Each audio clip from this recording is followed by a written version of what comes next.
How's it going, lads? Marshall here, and welcome back to another review on the channel. As you guys can see today, we're reviewing a goalkeeper.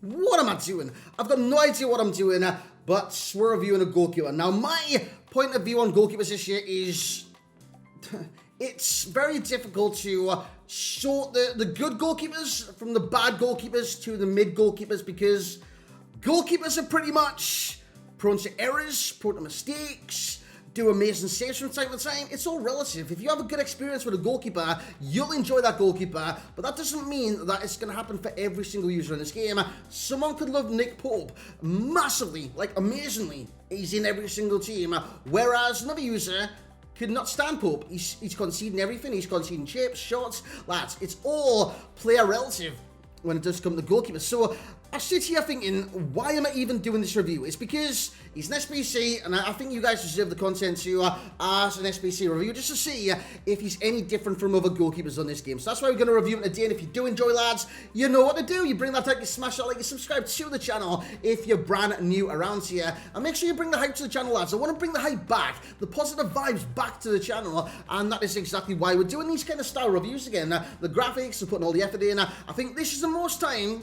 spent on a goalkeeper review ever.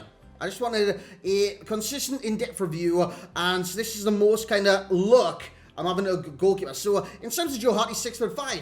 He's very, very tall. I think you could put this towards like the 6'7" of Pope in terms of that. He's got 1-star skills, 3-star weak foot. It does not matter in the slightest. As for the tributes, that's so gravy seeing each and every single tribute laid out like that. The 86 diving, the 89 handling, the kicking 80. That's quite terrible, to be honest. The 93 reflexes, the 90 position, and the speed of the card, which isn't actually too shabby. It's actually quite fast.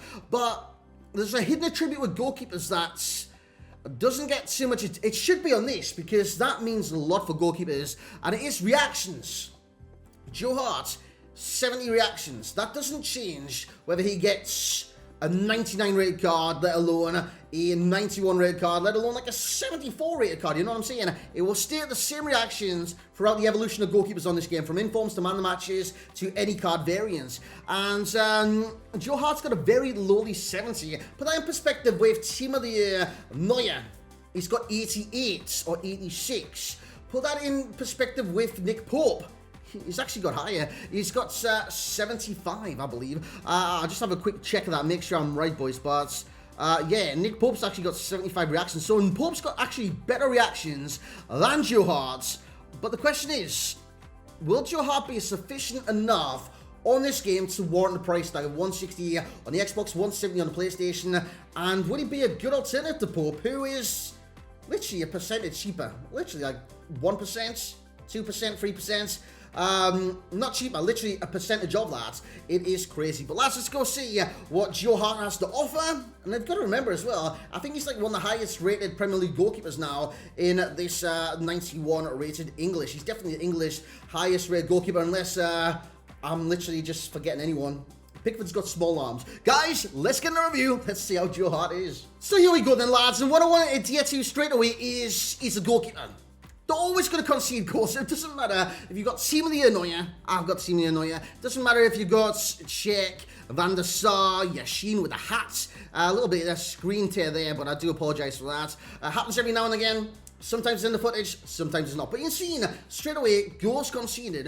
And that is what Joe Hart is not immune to. No goalkeepers on this game is immune to conceding goals. So I wanted to show you that straight away. In some of these games, we're getting bad, because it's very strange when you're reviewing goalkeepers to test opponents against you unless you give them shooting opportunities, which I've got to test Joe Hart's abilities. Not like glaring opportunities where it's tap-ins and stuff, just regular opportunities. So I'll defend leg pretty much okay, and just see what he's like from there. Great reaction save there, tipping it around the post. But yeah, he does concede goals. I've conceded 4 in this game. By the way, every game tonight I won. So if you see me 4-1 down or anything like that, in for champions, we do go on to win the match. Lovely rush out there by Joe Hart, and he does scoop the ball away from Kylian Mbappe, who tried a bit of skill. Seeing as I beat this guy, I wonder if he regrets it. I think I beat him 7-5, this opponent. But yeah, actually, no, that was the last opponent. I don't know what I beat this guy. I think it might have been 5-4. As it goes through again, this is Boadu. Actually, this might be the 7-5 game. I'm so confused right now. Another great save by Joe Hart right there. So again, He's capable of making the saves. He's capable of, his reflexes are really, really good, and his reactions are good there. Hits him in the mid-drift, but again, he spreads himself big. He makes a save. One thing I will kind of bring to your attention as well is the traits. Cautious with crosses. So, sometimes, especially if you don't have him on the setting where it comes for crosses, even if you do, I mean, he could come for the cross, then back into goal. That's what that does. So if someone's a crosser against you, Joe Hart can struggle, because normally they come like a yard, 2 yards off the line and claim the ball. Joe Hart, he'll come a yard, 2 yards off his line, then retreat, giving your opponent, who's got the momentum, going up for the header, the chance to power it straight at Joe Hart, and normally he'll go past him, flying into the back of the net. But he's a good card, lads. He's a good card. It's just, he's a goalkeeper. He looks nice. He looks nice in your team. It's a great save right there too. Very important stage in that match. Good block by Cannavaro. But does he do any better than someone like Pope? I'm not too certain. I'm really not too certain. Yes, like I said all the time, he's going to bring highlights. He's going to bring remarkable saves from time to time. He's going to bring sensational plays, triple saves. You'll see a good double save at the end as well. But he is capable of getting beat, and he will get beat, which is the same for each and every single variant of goalkeeper in this game. Obviously, it gets different when it goes to a bronze, you know, because their reactions just generally aren't good. 70 is not bad for a goalkeeper, but in comparison to someone like an 84 Nick Pope, they need to start improving the reactions for different variants of goalkeeper. Great save there by Joe Hart. Like I said, this game was 7-5, and this is the double save to round things off. So I do give the ball away, by the way.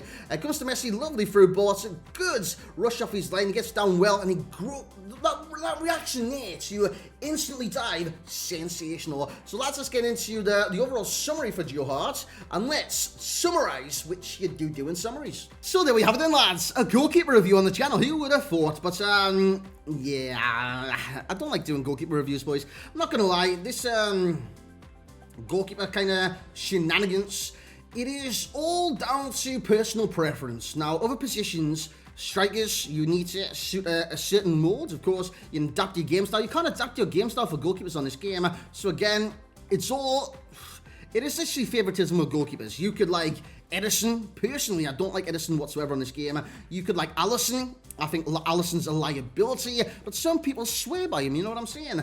So it's very, very difficult for goalkeepers on this game. For me, Team Neuer makes some sensational saves from time to time, and that is the reason I play him on even 7 chemistry. But it's just because he's a high rating. I could use any goalkeeper. I've used many a goalkeeper in this game, from Vaklik, and you're asking us right now, who the hell's Vaklik? Sevilla goalkeeper.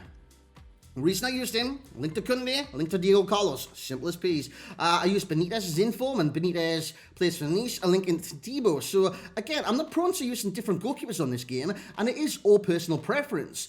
It's just when you get into silvers and bronzes where you notice a notable difference with goalkeepers. What are you going to notice different about Joe Hart? Reflexes. Reaction saves, which I've got to say is tremendous from time to time. You would have seen that double save, reaction save, absolutely sensational. He got up, he saved the ball, and yeah, it was an important stage of that match towards the well, I think it was the second half extra time. Went 2 extra times during this review, so I've got to see a good load of Joe Hart. The question is, for an English goalkeeper, would you rather spend 170 on the PlayStation, 160 on the Xbox for a Joe Hart untradeable, or go to the market and get 62,000 for an informed Nick Pope on the PlayStation and 51 on the Xbox? Lads, I want to hear from you in the comments. What would you do? That is literally what I want to hear from you guys. Possibly the main reason for like a Joe Hart would be links, right? Would be links.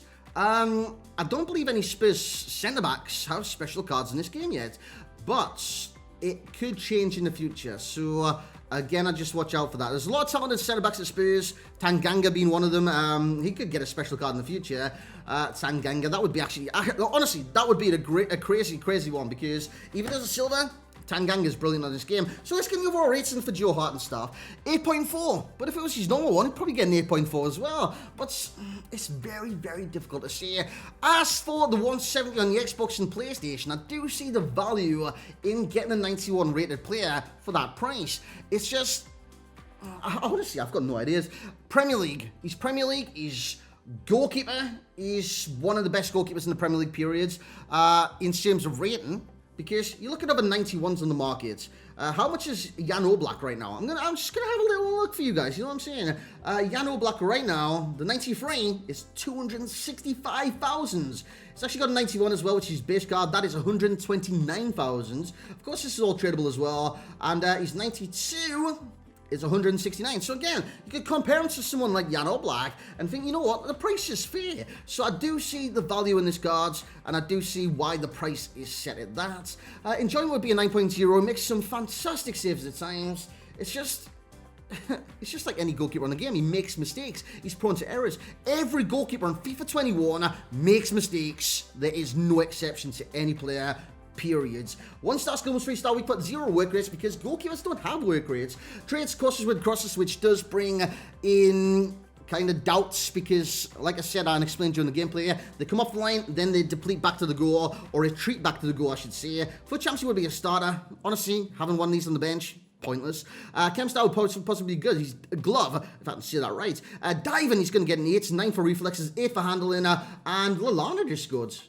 Yeah, that's new to her. 7 for kicking as well, boys. In terms of pros and cons, reaction saves, reflexes, distribution, which is not bad. You actually got a good throw on him from time to time, and a very accurate one of that. Positioning, height, which is 6'5". I didn't even know he was that tall, to be honest with you guys. Cons, prone to errors, just like every keeper on the game. And claiming crosses, which is a kind of side effect to what is it? The traits, that is exactly what it is. Similar players, probably someone like Emilio Martinez from Aston Villa because he's 6'5" as well. Recommended links, any English centre-back until Spurs get those special centre-backs. Which, again, you've got to look into the future, which I can't predict. Will Tanganga get a 1 in the future to give him a perfect link? I've got a theory. I reckon he will. I honestly reckon EA sometimes they release these cards to link to future players.